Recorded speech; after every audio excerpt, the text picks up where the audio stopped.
Good afternoon, dear student. Hearty welcome to your online class. Class first, subject Hindi first. Book name is Rachna Prasoon. Dear student, आज हम lesson 6 के बारे में पढ़ेंगे, जिसका topic है सर्वनाम. सर्वनाम भी एक नया शब्द है आपके लिए बिल्कुल, और इसको समझने के लिए हम यहाँ पे कुछ चित्र दिए हैं, उनके सामने ये वाक्य लिखे हैं, उन्हें पढ़ेंगे और समझेंगे. नीचे दिए गए चित्रों को ध्यानपूर्वक देखिए तथा दिए गए वाक्यों को पढ़कर समझिए. तो देखिए यहाँ पे ये दो फ्रेंड दिखाई गई हैं. फर्स्ट सेंटेंस में दिया है गीता और शीला सहेलियाँ हैं. तो ये आप देख रहे हैं रंगीन अक्षरों में लिखा है गीता और शीला. तो आप सब जैसे जानते हो कि नाम वाले शब्द संज्ञा वाले शब्द होते हैं, नाम वाले शब्दों को संज्ञा कहते हैं. और फिर नीचे जो वाक्य दिया गया है उसमें इन दोनों के लिए बे शब्द का प्रयोग हुआ है. बे दोनों बातें कर रही हैं. तो नाम वाले शब्द के स्थान पर एक और नया शब्द प्रयोग हुआ है. ऐसे ही सेकंड नंबर के चित्र में भी आप देख रहे हैं सोहन एक डॉक्टर है. तो सोहन भी एक नाम है, संज्ञा वाला शब्द है. इसके लिए फिर एक नया शब्द प्रयोग हुआ है सोहन के लिए, वह रोगियों का इलाज करता है. तो ये जो वह शब्द है रंगीन अक्षर में, यह संज्ञा के स्थान पर प्रयोग हुआ है, संज्ञा की जगह पर नया शब्द प्रयोग हुआ है. तो यही जो संज्ञा के स्थान पर बे, वह और थर्ड नंबर पे भी बे, ये बीना और गौरव को राखी बांधती है. बीना गौरव को राखी बांधती है. वे दोनों भाई बहन हैं. यहाँ पर भी बीना और गौरव के स्थान पर नया शब्द आया है बे. तो यह शब्द भी संज्ञा के स्थान पर आया है. नंबर 4 वाले वाक्य में भी सोहन और रीमा पंकज की पार्टी में आई हैं. सोहन, रीमा और पंकज ये भी सारे नाम हैं, नाम वाले शब्द हैं और संज्ञा वाले शब्द हैं. और फिर इनके स्थान पर वही नया शब्द प्रयोग हुआ है बे. बे सब मित्र हैं.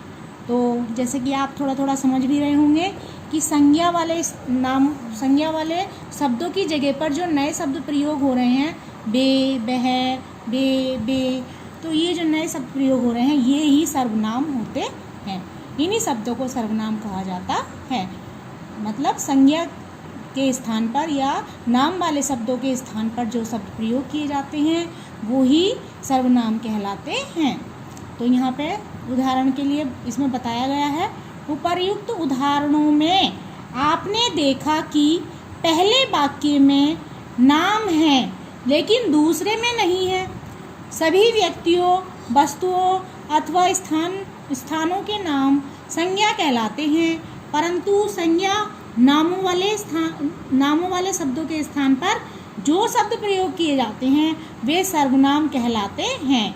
अब आप समझ गए होंगे कि संज्ञा वाले या नाम वाले शब्दों के स्थान पर जो नए शब्द प्रयोग होते हैं वो सर्वनाम कहलाते हैं. अब इसमें इसकी परिभाषा भी दी गई है एक सूत्र के रूप में. कैसे इसको बोला गया है, जो शब्द संज्ञा के स्थान पर आए, जो शब्द संज्ञा के स्थान पर आए या नाम वाले शब्दों के स्थान पर आए उन्हें सर्वनाम कहते हैं. तो डियर स्टूडेंट्स, अच्छी तरह से समझने के लिए आप नीचे वाक्यों को पढ़ेंगे. दोनों ओर से वाक्यों की तुलना करके उनमें से अंतर समझना है. जैसे क वाली सारणी में और ख वाली सारणी में कुछ वाक्य दिए हैं. तो नंबर 1 वाक्य है राम पढ़ता है, और फिर उसकी स्थान पर राम की जगह पर बह शब्द आया है, बह पढ़ता है. नंबर 2 लता पानी पीती है, बह पानी पीती है. फिर लता की जगह पर भी लता जो शब्द है नाम है तो उसकी जगह पर बह शब्द आया है. नंबर 3 रोहन और वैभव देर से आते हैं. फिर रोहन और वैभव दोनों के लिए बे शब्द आया है, नया शब्द. ऐसे ही नंबर 4 में शीला बाजार जाती है, वह बाजार जाती है. तो शीला के नाम वाले शब्द की जगह वह शब्द आया है. तो ख स्तंभ के प्रत्येक वाक्य में नाम के स्थान पर कुछ शब्दों का प्रयोग किया गया है. ये शब्द ही सर्वनाम कहलाते हैं. मतलब क स्तंभ में जो नाम दिए गए हैं, नाम वाले शब्द दिए गए हैं, संज्ञा शब्द दिए गए हैं, उनकी जगह पर ख स्तंभ में कुछ नए शब्द प्रयोग करे गए हैं. ये नए प्रयोग होने वाले शब्द ही सर्वनाम कहलाते हैं. और सर्वनाम कहलाने वाले शब्द कौन कौन से होते हैं यहाँ पर दिए गए हैं, आपको ये लर्न करने हैं। कुछ सर्वनाम शब्द इस प्रकार हैं, मैं, मेरा, मैंने, मुझे, तुम, तुम्हें, तुम्हारा, तुम्हारी, हम, हमें, हमारा, वे, उन्हें, उन्होंने, उसे, उसको, आप, आपका, आपकी, यह, वह आदि।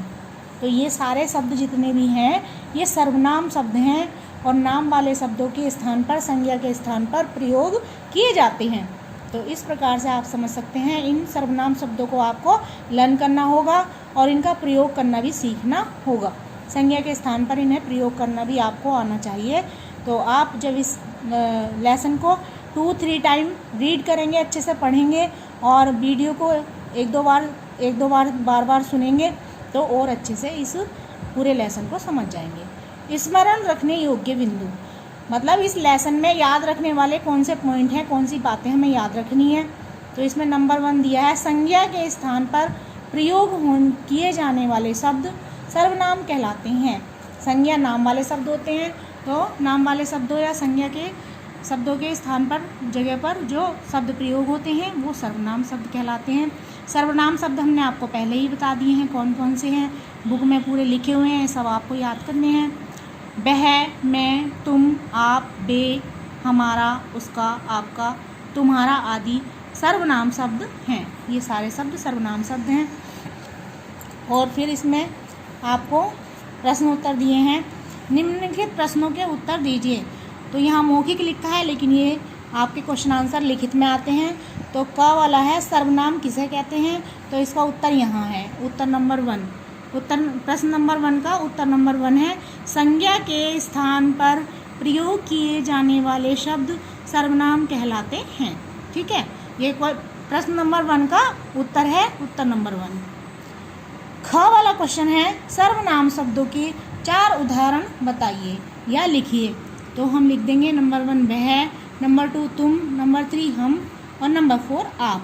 तो ये सर्वनाम शब्दों के उदाहरण हो गए।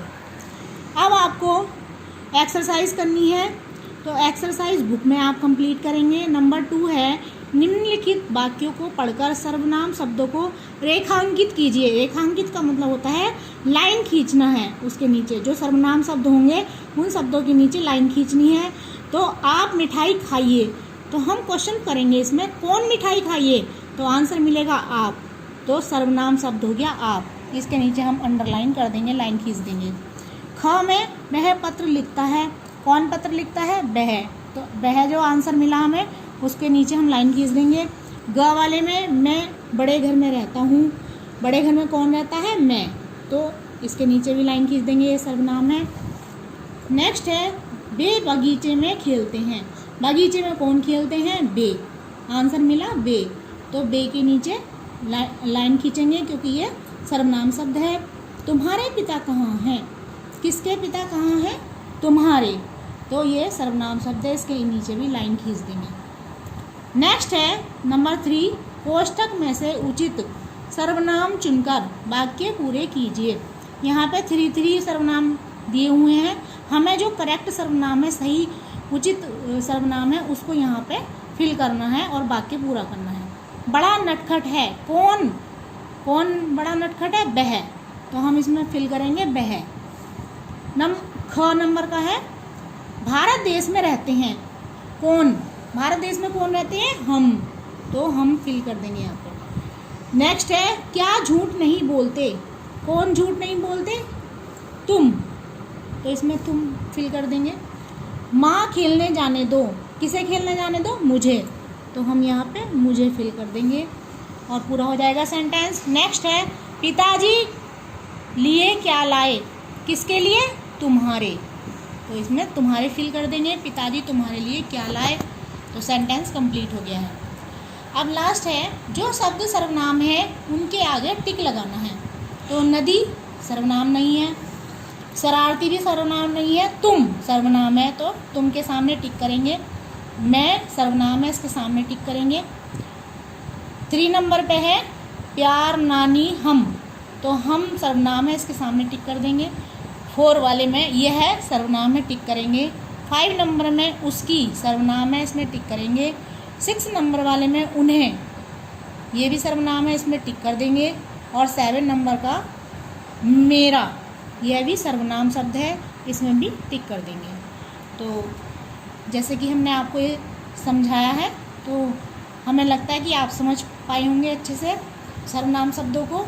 और इस प्रकार से आपका ये लेसन 6 कंप्लीट हो गया है। अब हम आपको नोटबुक में क्या वर्क करना है वो हम आपको बताएंगे। आपका लेसन 4 तक आपकी नोटबुक में वर्क हो रहा है। आज की सबसे पहले आप डेट डालेंगे 18/5/21 नए पेज में, और फर्स्ट लाइन में लिखेंगे लेसन 5, और फिर इसका लेसन का नेम लिखेंगे वचन। प्रश्न लिखेंगे एक वचन शब्दों के 4 उदाहरण लिखिए। उत्तर लिखेंगे नंबर 1 पंखा, नंबर 2 केला, नंबर 3 माला, नंबर 4 रोटी। नेक्स्ट क्वेश्चन लिखेंगे बहुवचन शब्दों के 4 उदाहरण लिखिए।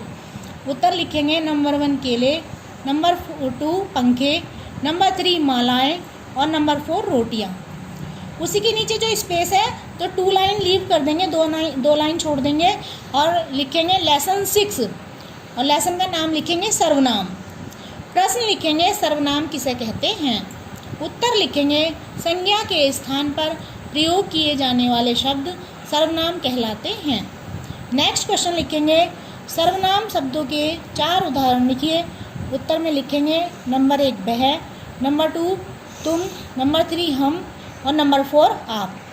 तो इस प्रकार से लेसन 6 तक आपका नोटबुक में और बुक में वर्क कंप्लीट हो गया है। दोनों में आप सुंदर साफ राइटिंग में अपना वर्क कंप्लीट कर लेंगे, और कोई डाउट होगा तो आप क्लियर कर लीजिएगा ग्रुप में, और अपनी अच्छे से तैयारी कीजिए। अभी हाफ ईयरली के लिए आपका सिलेबस कराया जा रहा है, तो अपनी तैयारी कीजिए, रिवीजन कीजिए अपने लेसन्स का, और घर में रहिए, सुरक्षित रहिए, पेरेंट्स का कहना मानिए। Thank you, have a nice day.